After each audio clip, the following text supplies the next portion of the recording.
जैसे पिछली बार हम 67 सीट जीत के लाए थे, अब की बार 70 की 70 सीटें जीत के लाएंगे। हम कोई जुमलेबाजी करके वोट नहीं मांगेंगे, ये बीजेपी का काम है। हम ईमानदारी से काम करते हैं और काम के नाम पे वोट मांगेंगे। तो मोदी जी भी डरे हुए हैं कि हम कैसे चुनाव जीते। अभी परवेश वर्मा जी ने, आप देख रहे होगे, 2100 रुपये कैश बांटे हैं। ये काला धन कहाँ से ये काला धन कहाँ से लाए हैं? वो बचत करके हम सारी महिलाओं को पैसा देंगे, हम लीगल तौर पर देंगे, ना कि बीजेपी की तरह हम 2100 रुपये काले धन के रूप में बांटेंगे।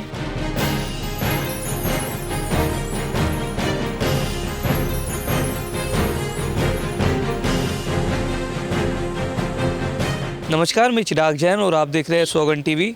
देश की राजधानी दिल्ली में विधानसभा चुनाव होने में मात्र कुछ ही समय बचा है। ऐसे में पक्ष और विपक्ष दोनों में जो है तर्क वितर्क की राजनीति तेज है और ये देखने को मिल रहा है कि आम आदमी पार्टी लगातार जो है नई नई योजनाओं के माध्यम से जो है दिल्ली वासी तक पहुँच रही है। हमारे साथ जो है इस समय पूनम जी जो आम आदमी पार्टी के निगम पार्षद है। मैम, जिस तरीके से देखने को मिल रहा है आम आदमी पार्टियों की जोर शोर से तैयारियाँ चल रही है, क्या कहना चाहिए?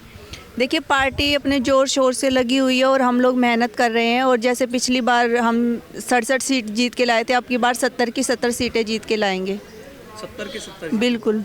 तो 70 कैसे जीतेंगे? फर्जी वोटर्स के माध्यम से? क्योंकि बीजेपी तो ये लगातार आरोप लगा रही है ना कि आम आदमी पार्टी फर्जी वोटर्स, रोहिंग्या और बांग्लादेशियों को बढ़ावा दे रही है। देखिए, फर्जी वोट तो बीजेपी वालों का काम है। आम आदमी पार्टी ईमानदार पार्टी के नाम से जानी जाती है, तो ईमानदारी से हम चुनाव लड़ेंगे।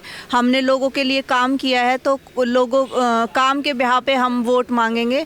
हम कोई जुमलेबाजी करके वोट नहीं मांगेंगे, ये बीजेपी का काम है। हम ईमानदारी से काम करते हैं और काम के नाम पे वोट मांगेंगे। और दिल्ली की जनता बड़ी खुश है, इस बार अरविंद केजरीवाल जी को ही सीएम बनाएंगे। अभी हमने देखा 2100 और बुजुर्गों के लिए जो संजीवनी योजना थी, उस पर बीजेपी ने बड़े सवाल खड़े किए और ये कहा कि सिर्फ ये नौटंकी और कुछ नहीं, किसी को कुछ नहीं मिलेगा। तो आप दिल्ली की जनता से क्या कहना चाहेंगे? देखिए, बीजेपी को मिर्ची लगी हुई है। अरविंद केजरीवाल जी से मोदी भी डरते हैं, तो उनको ये लग रहा है कि ये तो किसी के हाथों में ही नहीं आ रहा। ये एक के बाद एक ऐसे लोगों के लिए काम करते जा रहा है, तो उनको समझ से बाहर है।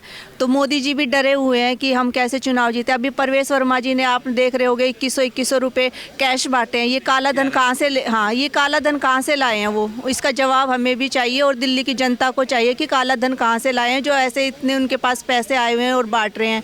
केजरीवाल जी ने जो संजीवनी और महिला सम्मान योजना निकाली है, ये उनको सरकारी उससे मिलेगी, जो हमारे बचत मिलती है हमें, जो भी हम टैक्स वगैरह देते हैं, उससे बचत करके हम सारी महिलाओं को पैसा देंगे। हम लीगल तौर पे देंगे, ना कि बीजेपी की तरह हम 2100 रुपये काले धन के रूप में बांटेंगे। तो आगामी चुनावों को लेकर कैसी तैयारियां चल रही है और किन मुद्दों को लेकर इस बार आप चुनाव लड़ेंगे? देखिए, हमारा मुद्दा है दिल्ली में साफ़ सफाई रखना। हम एमसीडी में भी हैं और अब दिल्ली सरकार में भी आएंगे। और रोड, सड़क, नाली, जो भी हमारे मुद्दे हैं, मेन सीवर लाइन, जल बोर्ड से रिलेटेड, उन सारे मुद्दों पे चुनाव लड़ेंगे। और सबसे महत्वपूर्ण चुनाव ये इसलिए है कि हमें दिल्ली के हित में काम करना है, हमें दिल्ली को आगे बढ़ाना है। क्योंकि दिल्ली में जब चुनाव होता है तो पूरे देश में देखा जाता है कि दिल्ली की क्या परिस्थिति है। तो अरविंद केजरीवाल जी को पूरी दुनिया में लोग जानते हैं और ये हमारा मॉडल बन चुका है दिल्ली। Thank you ji.